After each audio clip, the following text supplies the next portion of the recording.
Paris beckoned, a shimmering mirage of what life could be beyond Anna's humdrum existence.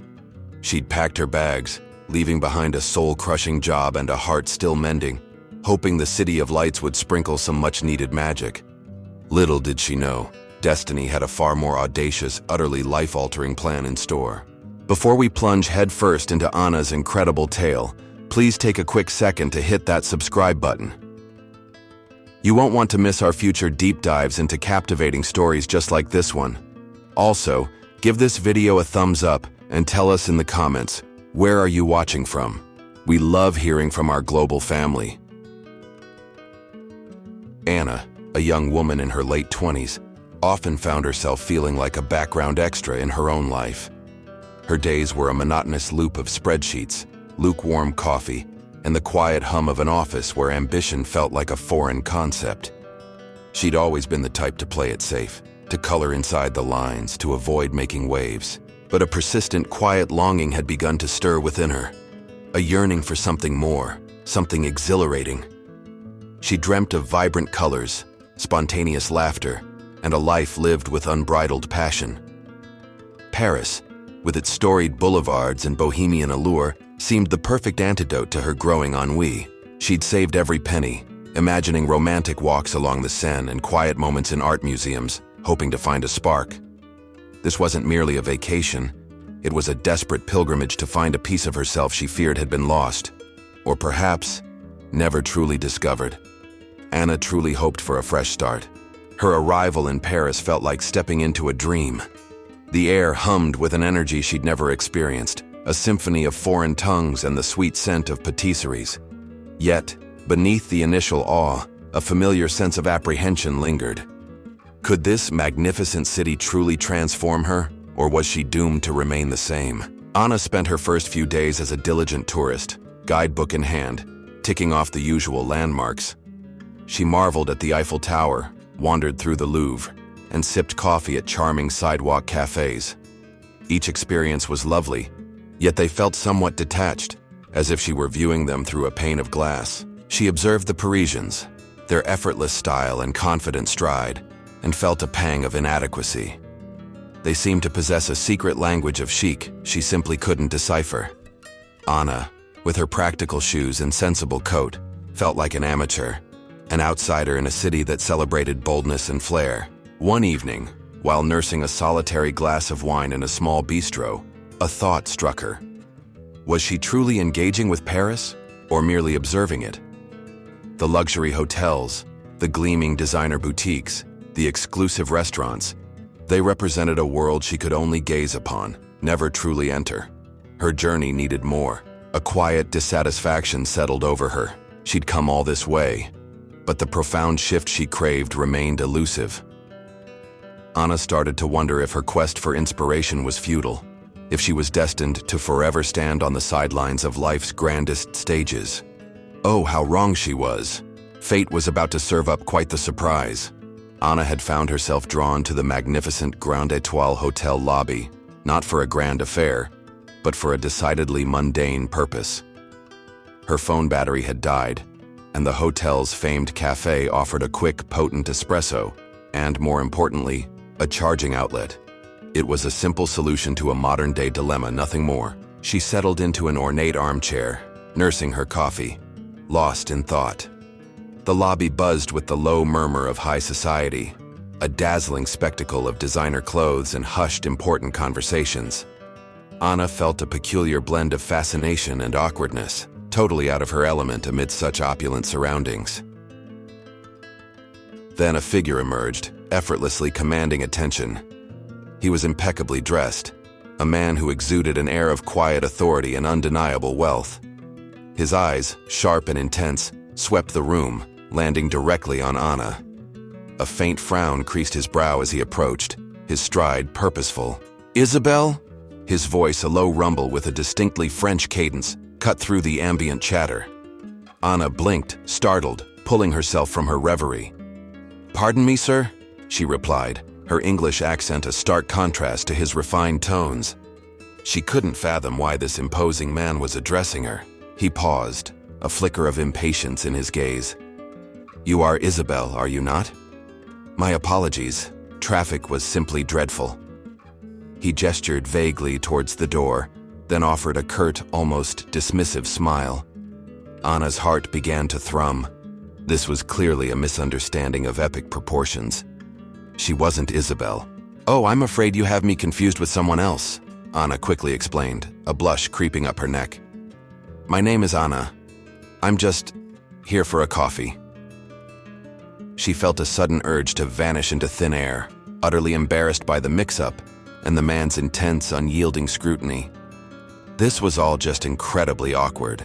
He chuckled, a deep, resonant sound that sent a shiver down her spine. "Playing hard to get already? I like it." He clearly wasn't convinced, his eyes raking over her with an unnerving confidence. Anna was taken aback. "No, really, I'm not who you think I am," she insisted, her voice barely a whisper. A charming, almost predatory grin spread across his face. "Of course not, darling. Let's not waste any more precious time, shall we? I have a reservation at Le Cinq, and they don't appreciate tardiness, even for someone as delightful as you." He extended a hand, an unspoken command in his gesture. Anna was dumbfounded. She stared at his outstretched hand, then back at his unwavering gaze. Her mind raced, trying to process this surreal encounter. Who was this man? And who was this Isabel he so confidently mistook her for? A strange cocktail of confusion, alarm, and a bizarre, unexpected thrill swirled within her. This was definitely a curveball. "Look," Anna began, but he simply cut her off with a smooth, almost practiced ease. "My name is Julien Dubois, and our evening is already planned." He made it sound like an unassailable fact, an undeniable reality. Anna, caught completely off guard, could only gape at him, utterly speechless and increasingly bewildered. Julien Dubois, his patience clearly wearing thin, cut straight to the chase. "Listen, Isabel," he began, his voice dropping to a persuasive, almost hypnotic tone. "I understand if you're feeling a bit coy, but time is of the essence." He then named a figure, a sum of money so staggering it made Anna's jaw practically drop. "That's for the evening, no strings attached, just as we agreed." Anna gasped, sputtering. "What? No, you don't understand, I'm not—" The number echoed in her mind, a dizzying amount that could solve so many of her lingering financial worries, and then some. Her mundane world suddenly felt very, very small. He seemed to misinterpret her shock for a negotiation tactic. "Perhaps a little more, then?" he suggested, casually upping the ante. Her eyes widened. It was an obscene amount, utterly unfathomable for someone like her. Her honest protests withered on her tongue, replaced by a sudden intense internal conflict. A tiny, rebellious voice whispered in her ear, "What if?" It was a daring, dangerous thought, born from a lifetime of playing it safe and an innate curiosity. Anna had always longed for adventure, hadn't she? This was certainly that, and then some. Her heart began to pound a frantic rhythm against her ribs. The thought of all that money, sitting in her bank account, changing her life, was intoxicating. She pictured herself free from her dreary job, perhaps even starting that small creative project she'd always dreamt of. It was a golden ticket, albeit one wrapped in a decidedly questionable package. Her moral compass wavered. Julien, observing her silence, mistook it for contemplation, a sign of her coming around. A faint, knowing smile played on his lips. He was clearly used to getting his way, to women eventually succumbing to his charm, and more potent still, his immense wealth. This man was a seasoned player, no doubt about it. Anna's mind raced through the implications, the danger, the deception, the sheer audacity of it all. But then, another thought, equally potent, emerged. The sheer thrill. She'd never done anything remotely reckless in her life. This was a chance to step outside herself, to play a part in a high-stakes drama. Her past felt like a gray film, slowly peeling away to reveal a nascent boldness she never knew she possessed. For one night, just one night, she could be someone else, someone exciting, someone desired. The fear was palpable, but so was the tantalizing allure of the forbidden. It was a monumental decision. She looked at Julien Dubois, then at the glittering lobby around them. then back at her own reflection in a nearby mirror. The Anna staring back seemed different somehow. A wild glint in her eyes, a hint of defiance. Taking a deep, shaky breath, she heard herself say, "All right, one night." The words felt foreign, yet exhilarating. Julian's smile broadened, a flash of genuine triumph in his eyes. He extended his hand once more, this time for a firm, businesslike handshake. "Excellent, Isabel. You won't regret this." Anna wasn't so sure, but as she took his hand, a surge of adrenaline coursed through her. Her adventure had truly begun. Anna found herself whisked away to a breathtaking penthouse suite, a lavish space that screamed luxury at every turn.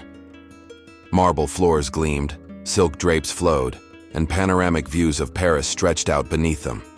It was a world away from her modest hotel room, a Cinderellian transformation taking shape right before her very eyes. A team of professionals awaited her, a stylist, a makeup artist, and a hairdresser. They worked with quiet efficiency, transforming her. Out went her practical travel clothes.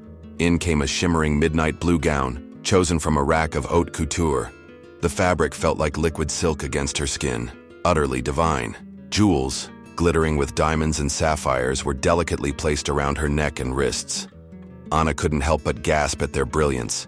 She looked at her reflection, and for a moment, didn't recognize the sophisticated, glamorous woman staring back. Who was this enchanting creature? She truly felt like a movie star. The makeup artist skillfully enhanced her features, giving her a smoky eye and a bold red lip that she'd never dared to wear. Her hair, usually simply styled, was swept up into an elegant chignon. Every detail was meticulously crafted, making her feel like a work of art, polished to perfection for this golden night. "Voilà, Isabelle," the stylist exclaimed, stepping back with a flourish. Anna turned, truly seeing herself for the first time. The transformation was complete. She felt an exhilarating rush, a heady mix of excitement and disbelief. This wasn't Anna anymore, this was the captivating Isabelle ready to conquer Paris. The evening began with a lavish dinner at Le Cinq, a Michelin-starred restaurant. The food was exquisite, each dish a culinary masterpiece. Julien Dubois, her client, was attentive, charming, and surprisingly good company. He spoke of art, politics, and business, his words effortlessly drawing her into his opulent world. Anna, playing her role, offered carefully crafted vague responses, weaving a tapestry of a life she didn't possess. She used her wit and intuition, mirroring his sophisticated conversation, all while a frantic internal monologue buzzed beneath her polished facade. Would she be discovered? The tension was palpable. She felt like an imposter, a fraud, yet simultaneously, she felt incredibly powerful. The attention, the luxury, the feeling of being desired. It was intoxicating. She relished the thrill of the deception, the daring dance she was performing. This new persona, Isabelle, was undeniably captivating, drawing people to her. As the night unfolded, Anna found herself enjoying the charade more than she ever could have imagined. She'd always been a wallflower, but as Isabelle, she was the blooming rose, vibrant and alluring. This unexpected journey into high society was a heady experience, a delicious taste of a life she'd only dreamed of. With every laugh, every knowing glance, every elegant sip of champagne, Anna felt herself sinking deeper into the role. The line between herself and Isabelle blurred a little more. She was a Cinderella, yes, but one with a secret, a thrilling deception that made the night sparkle even brighter. Later, under the soft romantic glow of the Eiffel Tower, something shifted. Julien, usually composed and guarded, began to peel back his own layers. The crisp Parisian air seemed to encourage a rare vulnerability, as if the magic of the moment had softened his formidable exterior. Anna listened intently. He spoke of the immense pressures of his business empire, the relentless demands on his time, the loneliness that often accompanied such power. His words painted a picture of a man burdened, not just by wealth, but by the weight of expectations. He wasn't just a playboy, he was a complex individual with his own struggles. Anna, still playing Isabelle, found herself genuinely empathizing with him. She offered carefully chosen, empathetic words, drawing upon her own quiet observations of human nature. Her fictitious life, as concocted for the role, became a canvas for shared sentiments, creating an unexpected, delicate bridge between them. She described a past filled with creative endeavors and a free spirit, painting a portrait of Isabel as independent and unconventional. Julian seemed utterly captivated, drawn in by this unique and intriguing woman who wasn't afraid to speak her mind, yet also possessed a quiet understanding. He found her quite refreshing. Their conversation flowed easily, moving beyond superficial pleasantries to deeper reflections on life, dreams, and disappointments. Anna felt a strange pull, a connection that transcended the transactional nature of their arrangement. It was as if two souls, both wearing masks, found a brief, fleeting moment of genuine rapport. Julian confided in her about a particularly challenging business deal, hinting at powerful rivals and high stakes. His voice carried a weariness that surprised Anna. He seemed to genuinely value her perspective, even her carefully phrased, almost philosophical responses. She was becoming more than just an escort. Anna, in turn, found herself crafting Isabel's narrative with increasing conviction. She spoke of wanderlust and a love for hidden Parisian gems, making her character feel vibrant and authentic. Julian listened intently, his gaze lingering on her, a genuine warmth replacing his earlier calculating demeanor. The city lights twinkled around them, 1,000 tiny stars reflecting their unexpected intimacy. Anna realized she wasn't just acting anymore. She was experiencing something profound. This man, initially just a client, was becoming a person she felt a strange, almost tender connection to. It was deeply unsettling, yet thrilling. She felt a pang of guilt for her deception, but it was quickly overshadowed by the exhilarating rush of the moment. Julian, for all his power and mystery, seemed to be truly connecting with the Isabel she had created. It was a bizarre, beautiful dance of two strangers, momentarily baring their souls under Parisian skies. As they drove back towards the Grand Étoile, a comfortable silence settled between them, a testament to the unexpected depth of their shared evening.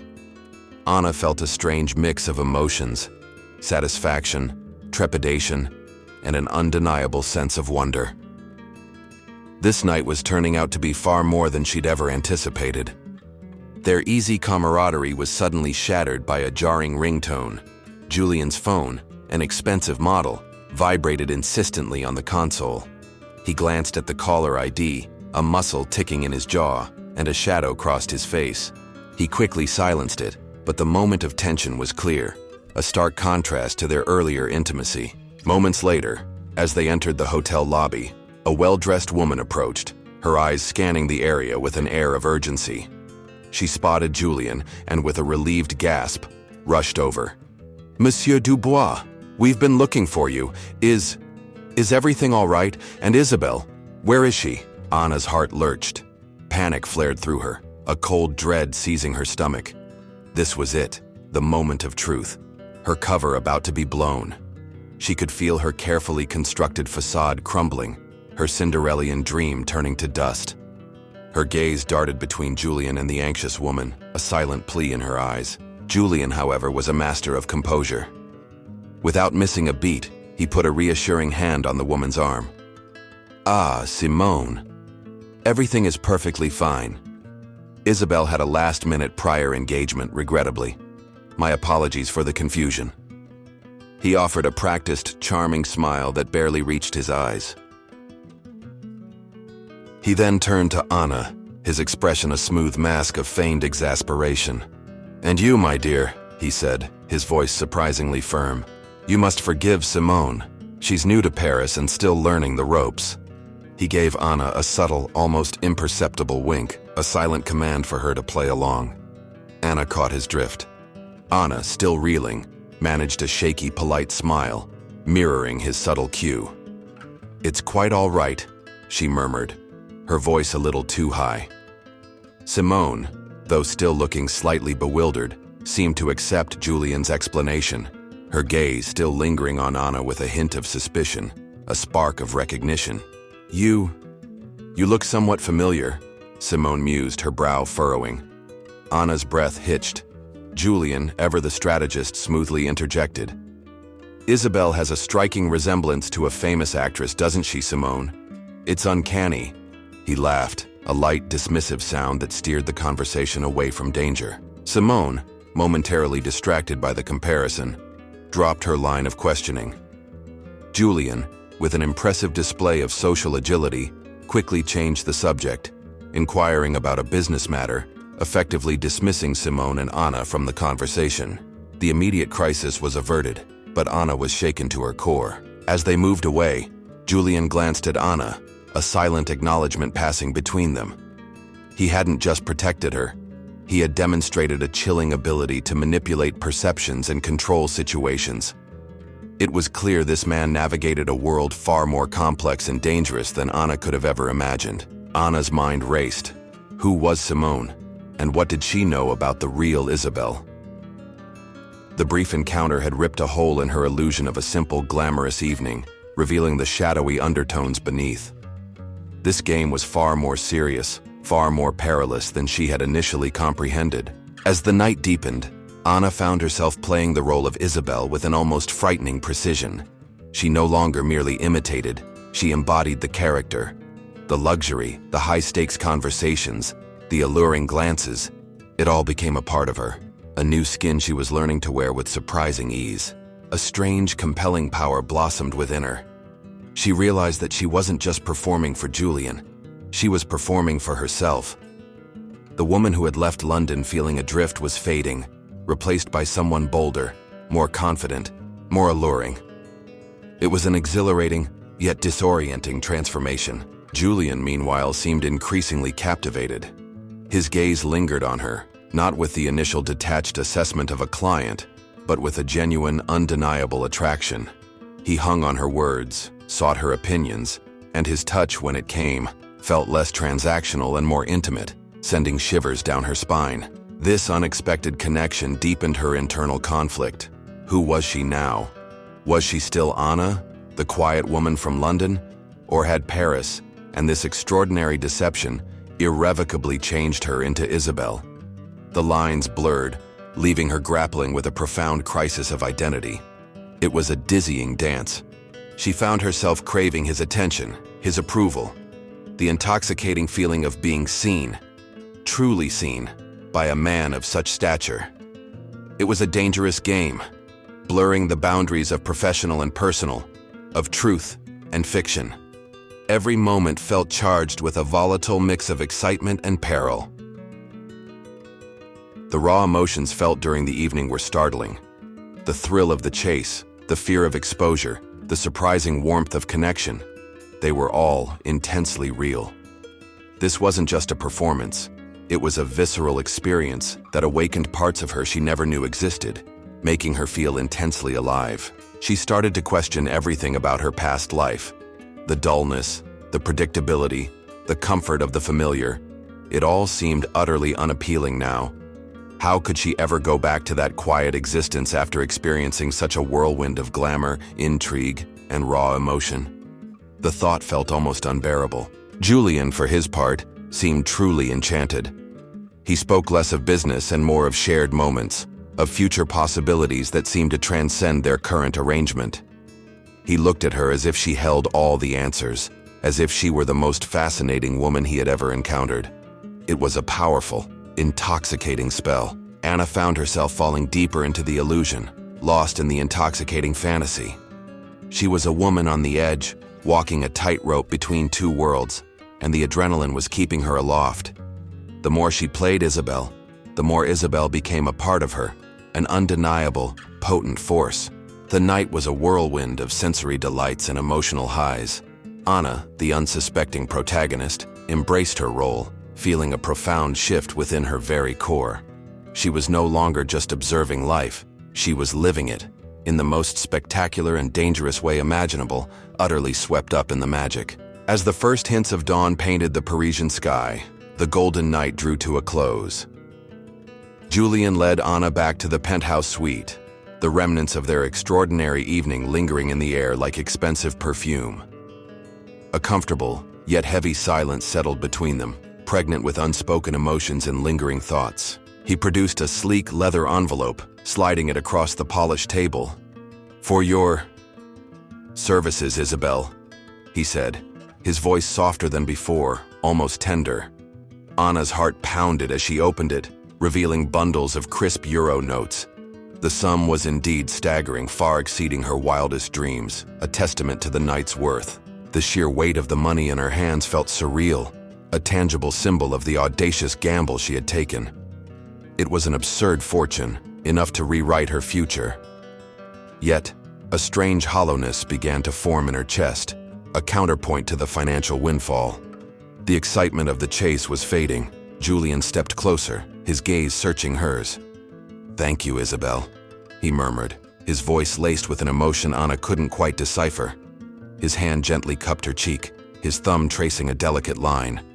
The gesture was unexpected, intimate, and sent a jolt through her, further blurring the lines of their roles. Then he leaned in, and his lips met hers in a soft, lingering kiss. It was gentle, yet profound, utterly confusing Anna's already swirling emotions. It wasn't a kiss of passion, but one of tenderness, of acknowledgement, of a connection forged in the most unlikely of circumstances. It left her breathless and utterly bewildered. He pulled back, a faint melancholic smile playing on his lips. "Perhaps our paths will cross again." It was an ambiguous statement, a promise or a polite dismissal. Anna couldn't tell. Her head was a jumble of thoughts, her heart a drumbeat of conflicting desires and dizzying confusion. This goodbye was anything but simple. Anna managed a small, shaky smile in return. "Perhaps," she echoed, her voice barely a whisper. She clutched the envelope tightly, its contents a stark reminder of the night's transaction. Yet the memory of his gaze, his touch, the kiss, lingered, complicating everything. This wasn't just a job. It had become something more. With a final, lingering look, Julian escorted her to the private elevator. The doors hissed shut, separating them, leaving Anna alone with her thoughts and the enormous weight of the money. The golden night was over, but its echo would resonate profoundly within her, shaping her future in ways she couldn't yet imagine. As the elevator descended, Anna felt a strange sense of loss, a yearning for the captivating illusion she had just inhabited. The luxurious surroundings of the penthouse were replaced by the familiar anonymity of the hotel corridors, and soon, her own modest room. The Cinderella story had reached its midnight hour. She stepped out into the pre-dawn Paris streets, the city slowly awakening. The adventure was finished, the payment secured. But the true cost, the emotional aftermath, was just beginning to unfold within her. This magical, dangerous night would forever be etched in her memory, a turning point she couldn't ignore. Anna returned to her unassuming hotel room, the dazzling gown and borrowed jewels replaced by her simple, familiar clothes. The air still hummed with the phantom scent of expensive perfume and the memory of Julian's kiss, a stark contrast to the quiet reality that now enveloped her. She felt strangely bereft. She emptied the envelope onto her small, chipped desk. The crisp euro notes fanned out, a breathtaking fortune. She stared at the pile of money, then at her own reflection in the dusty mirror. The woman looking back at her was different, undeniably so. Her eyes held a new depth, a spark of defiance and experience. The old Anna, the woman who had sought solace in Paris, felt like a distant memory, a faint shadow. Her mundane job, her quiet apartment, her predictable routines, they now seemed utterly insipid, devoid of color or purpose. How could she ever go back to that, after the intoxicating thrill of being Isabel? A profound sense of disorientation washed over her. She was no longer just Anna, but not truly Isabel either. She was caught in a liminal space, a crossroads of identity.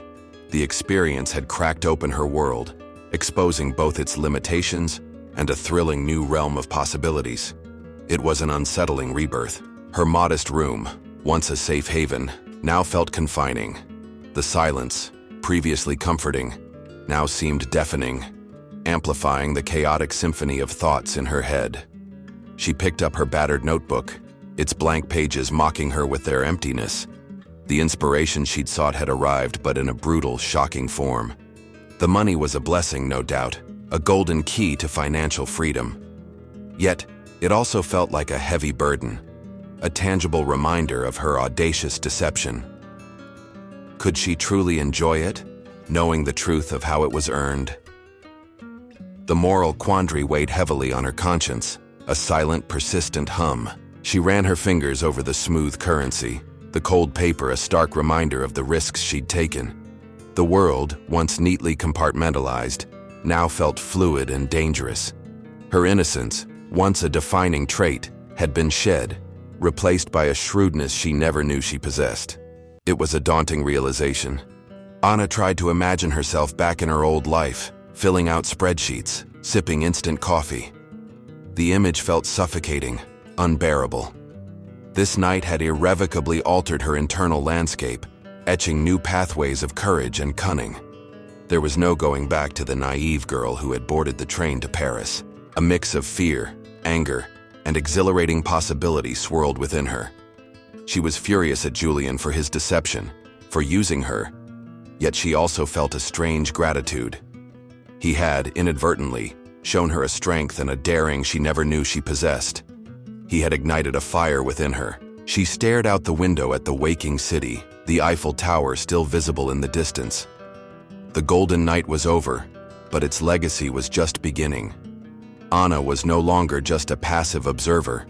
She was a participant, forever changed, ready to face whatever came next. A new woman in a new world. The questions gnawed at Anna. Who truly was Julien Dubois? And why had he needed Isabelle that night?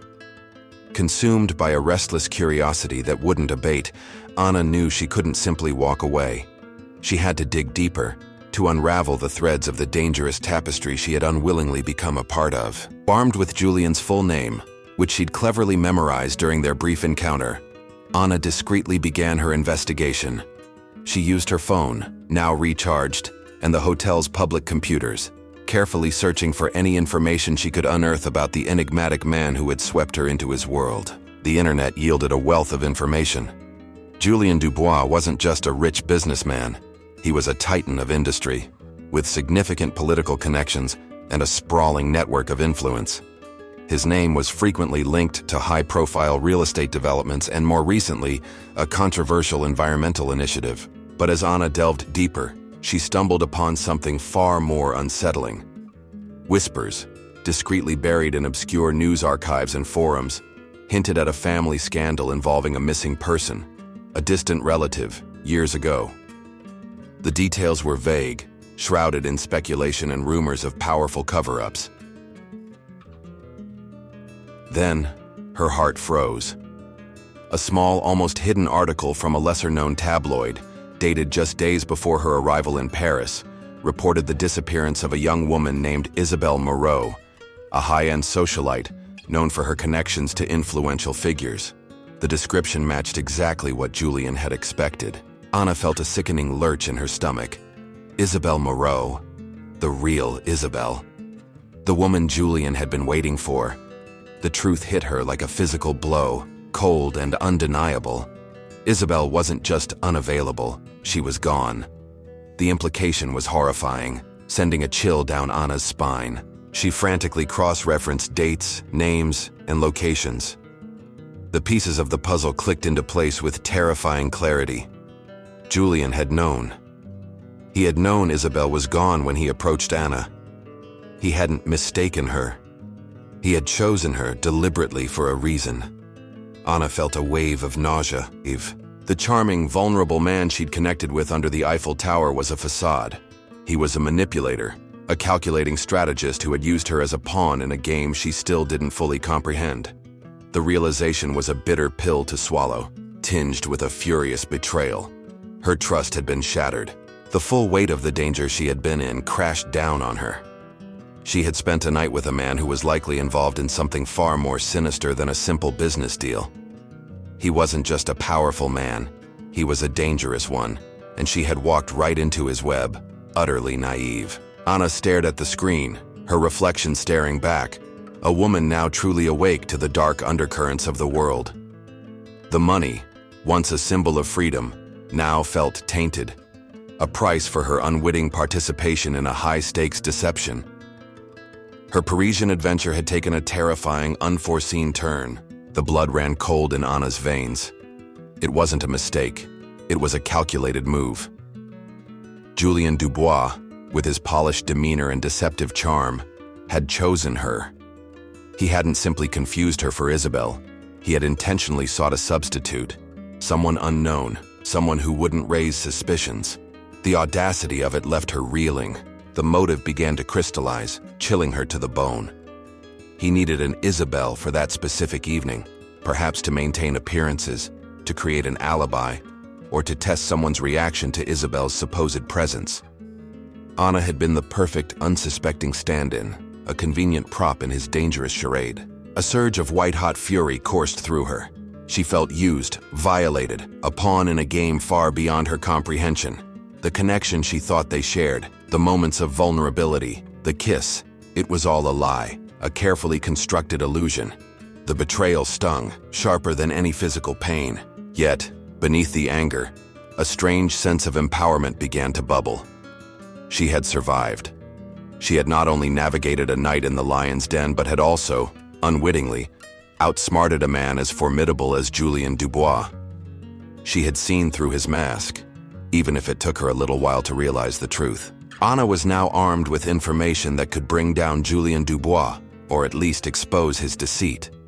She had the money, a tangible reward for her involuntary participation, and a secret that could either empower her or ensnare her further. A profound moral dilemma now stared her squarely in the face. Should she expose him? Go to the authorities with her shocking discovery? The thought of facing such a powerful man, of delving into a world of potential danger and retribution, was terrifying. But could she live with herself, if she simply let him get away with it, if Isabel's fate remained a mystery? Or should she keep silent, use the money, and escape this dangerous game? The allure of a new life, free from her past and financially secure, was incredibly strong. It was a golden opportunity, but one built on the chilling foundation of someone else's suffering and her own unwitting complicity. The weight of her decision felt monumental. Anna, the once naive woman, was now a player, holding a powerful, dangerous card. The innocent tourist was gone, replaced by a shrewd strategist, forged in the crucible of a deceptive Parisian night. She had to choose her next move carefully. She looked at the money, then at the news article about Isabel. The two were inextricably linked. Her conscience battled with her instinct for self-preservation. This wasn't just about justice. It was about her own survival, her own transformation, and the kind of woman she was truly becoming. The choice was clear, yet agonizing. Anna knew one thing for sure. She wouldn't be a victim. She wouldn't let this night define her as a pawn. Whatever her decision, it would be on her terms, a testament to the strength and cunning that Paris had awakened within her.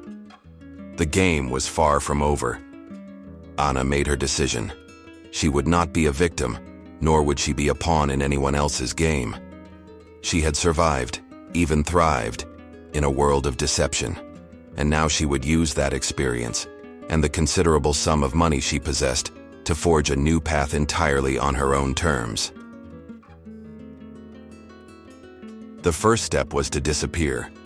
Paris, once a sanctuary, now felt too dangerous, too close to Julien Dubois' vast influence. She meticulously planned her exit, erasing her digital footprint, booking a flight to a distant, unassuming country where she could truly start afresh, far from the shadows of her past. She invested a portion of the money wisely, researching and acquiring a small, promising business venture, something creative, far from the corporate world, yet with the potential for significant growth. Anna was no longer just dreaming of a new life.